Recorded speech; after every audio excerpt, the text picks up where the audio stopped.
For 15 years, DJ Bob has been your go-to source for pop culture, past and present. We eat, sleep, and breathe pop culture, just like you.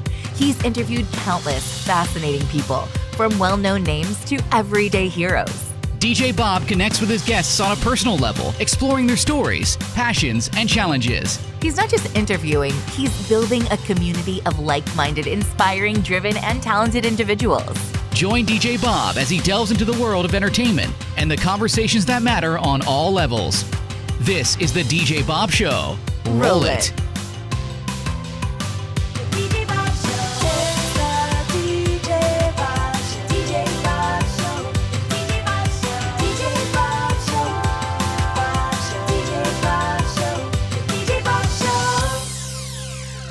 The DJ Bob Show has a history of talking about really important things with the really important people, and this is no exception, right, Matt?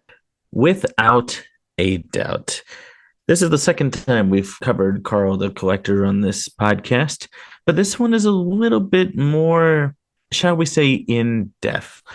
Recently, Carl the Collector has introduced a brand new character who is nonverbal and uses what is referred to as an AAC device. Now, if you don't know what that is, I will explain as best as I can. To put it in short, an AAC device is essentially what some nonverbal people use to kind of communicate how they're feeling and, what they want and stuff like that. Not all nonverbal people use this AAC device, some do. We are delighted to welcome back Zachariah O'Hora, who is the creator of Carl the Collector. And we are also delighted to welcome one of the advisors for this specific episode, Stephen Shore. We go more in depth about the development of Paolo, who is the nonverbal character in Carl the Collector, and just how it hits me personally as a brother who has a twin brother who is nonverbal. This is a fantastic episode, and definitely talk to your children about this episode because it really gives a unique perspective on nonverbal people. Enjoy our conversation with Stephen Shore and Zachariah O'Hora.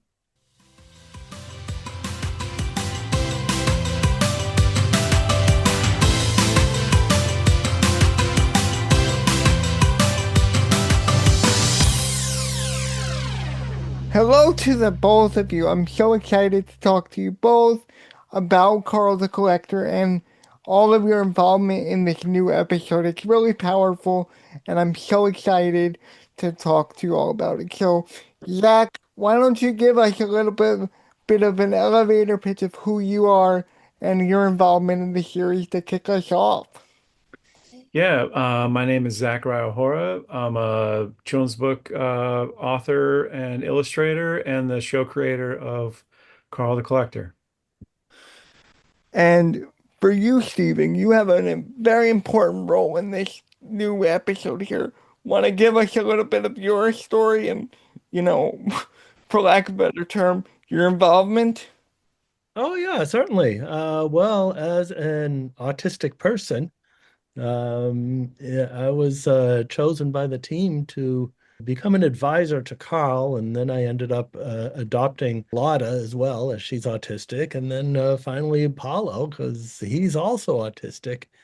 And I'm just amazed and thrilled at the accurate representation of autism and other neurodivergent conditions that are present in this animation series. Absolutely. For you, Zach, the show has always been inclusive, as we've discussed previously, but this took it to a whole nother level. What were your first steps with you and your team and your colleagues to bring this to life? Yeah, like you said, like from the beginning, we knew we wanted an authentic, representation of autistic people and other neurodiverse characters. And we obviously can't do that in one character. That's why we have, not just Carl, but we have Lotta and Forrest has ADHD, and there's other side characters in there that we'll find out about in the future. But we always knew that we kind of wanted to explore other parts of the spectrum and reflect those folks, their experience, including a person who's nonverbal or pre-verbal or mostly non-speaking or who requires an AAC device. That was kind of always in the ether of like, okay, when we figure out a way to do this, we definitely want to include this in the show. And as we were making season one, PBS was doing all this great testing with neurodiverse families and neurotypical families and getting their reactions as we were still working on the show. And we kept getting the feedback time and time again where people were, like, hey, have you thought of this? Like having a character that's, maybe nonverbal. So that just kind of like, it kind of gave us the green light hearing all that good feedback. It was like, okay, we definitely need to tackle this. And so that's what we did. For Yeah, sure, for sure. absolutely. Now, for you, Stephen, how did you get involved? What was your start with Carl the Collector? Well, my start was as I received an email asking if I'd like to view a promotional reel of Carl the Collector and what were my thoughts about it. And so as I watched it, and I didn't know much about the about Zach or anybody else. It was just here's this animation. And I thought, well, gee whiz, the people must have read my book, maybe saw me at a presentation, maybe somehow talked to me because Carl was wearing my sweater vest. He had my interest in watches and bicycles and responded in many ways that I did as I was a kid. And I very excitedly uh, mentioned that in my review, which was then returned with, well, how do you like to become an advisor to focus on Carl? And sure, I'm definitely going to do that. They're doing a great job. And no matter how many times I ask Zach, what material of mine did you read? He says, no, no, I haven't read anything of yours. And what that does is just verify the authenticity of the series and representing uh, one person, one autistic person. And as Zach said, the idea that the autism is an extremely diverse spectrum, which is why we need more than one character to represent For autism. sure. And I think with this episode that we're talking about today, I mean, you guys dove in literally head first with AAC devices and speech devices. So, what was kind of that process? And wrapping up that question, what was it like finding Odin and getting him involved? Yeah. So when we kind of decided that, all right, we're going to do this, and I had a character in mind of Paolo, I kind of assigned the story to a good friend of mine, Kelly DiPuccio, who is she's just a lovely, smart, intelligent person and very empathetic and a great writer. We done a book together, and she's done some of my favorite books. And to be honest, like, when she first kind of got the assignment, she was excited about it, but also real nervous because she didn't really know too much about, non-speaking or nonverbal folks who need AAC devices. So she did a deep dive herself before, even beginning to write the episode.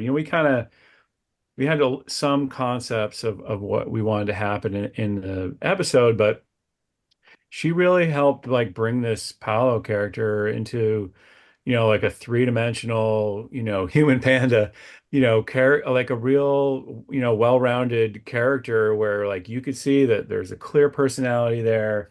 They have distinct likes. I mean, Paolo loves space, outer space, loves to collect things like Carl. That was an important moment that she put in there really so that we could have Carl immediately identify with Paolo and have something in common. And and you can just tell that even though Paolo struggles to communicate traditionally with other people and needs help with that, like that there's a lot going on there and there's a lot of intelligence and a lot of fun personality. And she really brought that to the fore. And so I want to give her a shout out. In addition to that, and Stephen, Dr. Shore could speak to this, but he was closely involved in making sure we got this character right. And we also had Dr. Ralph Schlosser, who also weighed in on Paolo's character, particularly with the AAC device design and things like that. When we, just like all the other characters in the show, that we want to have like a real authentic person, representing that character, like the actor who voices Carl is autistic. We knew we wanted to do the same thing for Paolo. We weren't going to use AI or try to fake something or, and of course, like trying to find an autistic actor who, for a speaking role, who doesn't really speak much is a daunting task. And I had been in contact with the Frost family, and so I knew Odin from their Instagram account online. And I had talked to his dad a couple times, Tim Frost. They're a lovely family, about him maybe being, being involved in the show in some way. They had reached out to me and had liked different books, and Odin was a fan of some of my books. And so they were kind of like in the back of my head of always like, I really want to get them involved with the show at some point. And this just happened to be the perfect thing. And so I asked them, I said, do you think Odin's 23 and lives at home with his parents? And asked him, do you think Odin would be interested in this role? And I also had hope, and it turned out that, he did, which is, thank God. But also I knew that his dad was a musician and had like recording equipment at home and stuff. So I also knew that they'd be able to have Odin record the stuff in their house in a comfortable environment, somewhere where he would, felt safe and was able to do the work. So it was really like just an ideal, I think, ideal situation. I think this goes back to, like, Stephen always brings up the story about basically Carl being modeled after him. And I have to be honest that, like, I didn't know who Dr. Shore was at the time, but I think I think there's no coincidences. Like, I really think the universe has synchronicities. And then if you're like on the right path and you're doing the right thing, that these things come together that are like, they seem like a crazy coincidence. I think talking to Dr. Shore, and the same thing with Odin, it's just like these people come in your life and it meshes with this program in such a way that like you couldn't have planned it. And I think it's like, it's a sign we're on the right path of what we're doing. Steven, I have to ask you my hard-hitting question, and I asked Jack this last time, yet I want your opinion. You always say that you just stated that you think that Carl is based on you, but what character from Carl the Collector would be your best friend if you met them in person? Yeah, well, that's a very hard question to answer because I love them all. And I could see having a great time with any one of the characters. Best friend, well, I guess I'd say I most identify with Carl, and we'd have a great time together. But again, I can see having a great time with Forrest, with anybody. I think Carl would be my friend too. Yeah.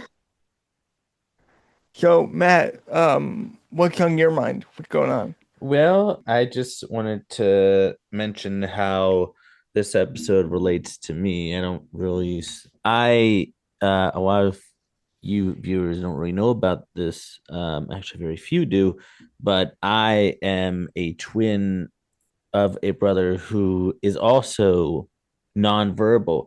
Now, the thing is, we had tried using AAC devices years ago, but that didn't really work out. But he's not as communicative as like you and I are, but I must say he's really come a long way. He can answer yes or no, although I am fully convinced he's a yes man because most of the time he responds yes.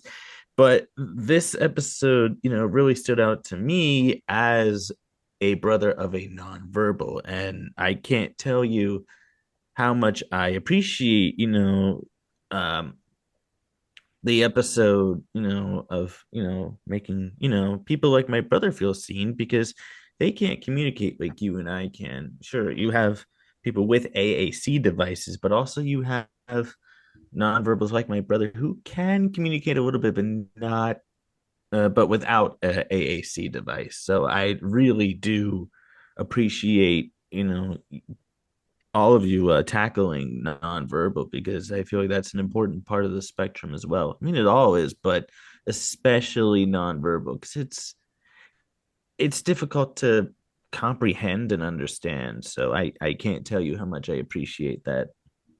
I'd love to hear that. I has your brother watched the episode? Has he seen it? He has not, but I will attempt to show him. I don't know how interested he would be, but I will definitely give it an attempt. Nice. Yeah, we'll let you know for Yeah, sure. we'll let you know. Yeah. And that's the important thing about Carl is like the attention to detail and the care. This is not just something that you're throwing together because there's a note from the broadcasting company. This is such a heartfelt series, and I think with this episode it really shines through. I'm glad to hear that. I mean, one thing that's been great about PBS Kids is that, they don't sign on to anything they don't believe, and they're also very artist and creator driven. Like, of course, there's a lot of notes because they care and we want to get things right, but what they want to get right is also your vision of the show and what they see in the show as what its core elements or what it's about. So they do everything they can to have that happen organically and help it along and not try to artificially stick something in, like I mean that's the beauty of public media too. No one's selling anything but, kindness and empathy and And and good vibes. and good vibes. Good Exactly. vibes, yes. We love the scoring. I love the Oh scoring. yeah, me too. Me too. I will say there is a soundtrack and a record of you can get a physical record and it'll be on streaming that's coming out of the score. I've been working on with that with the guys from Eraserhood That's Sound. It's been awesome. amazing. It's gonna be That great. is Comes, awesome. I think the singles, there's gonna be like kind of lead off singles, including the theme song, will be Did you do the released in the art early for it? spring. Yeah, I did the art for That's awesome. it. I'm really excited That's about it. great. Like it's so much fun. It'll be so much fun to have that physical media too, as well as, being able to stream it wherever you stream music. Awesome. So, for you, Stephen, as an autistic person yourself, how has Carl the Collector changed you and the way you view your own experiences and journey? Well, Carl the Collector, one thing that it does is that it helps me validate my own interaction with the environment because and it goes both ways. It's like, well, gee, Carl does this too. That's pretty cool, and that's okay. And I do this too. And so it is both validating and it's validating it from both points of view, my point of view and Carl's as well. And it's even more validating when I hear other people talk about mention, well, they got it right. For you, Zach, obviously, going into this world, you had this goal of creating an inclusive world and making sure that things were inclusive. But as you got going, what have you learned about, you know, neurodivergent folks or, people with differences that you didn't realize before? Is there anything?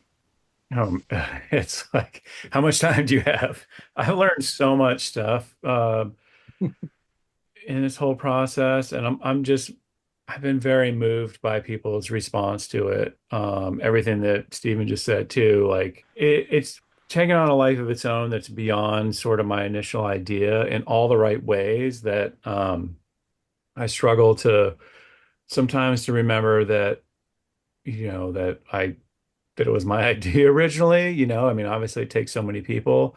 I've learned so much. I didn't know a lot about, autism or neurodiverse folks. I had read Stephen Silverman's book, Neurotribes.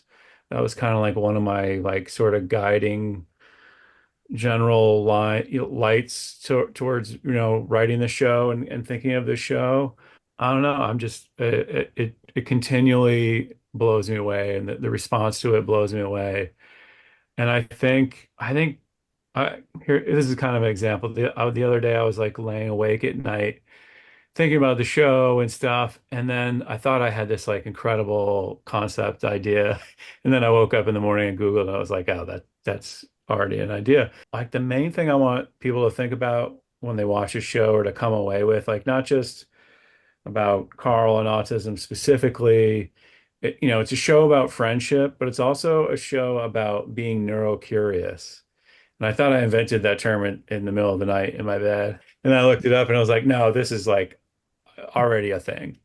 And so I was like, it's made me more neurocurious about, just what it means to be human and the different ways that people perceive the world and how they, interact with the world. And it's endlessly fascinating. And I hope that it makes everybody neurocurious that, if they aren't already when they go to see the show.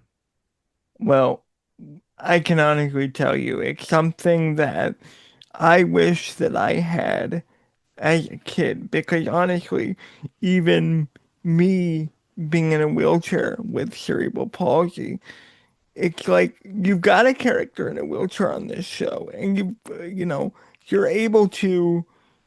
If people saw a character like me or like Carl, then the conversations out at the supermarket or at the playground start because now kids have a point of reference Exactly. that they can pinpoint because of Carl, and that is such a great thing.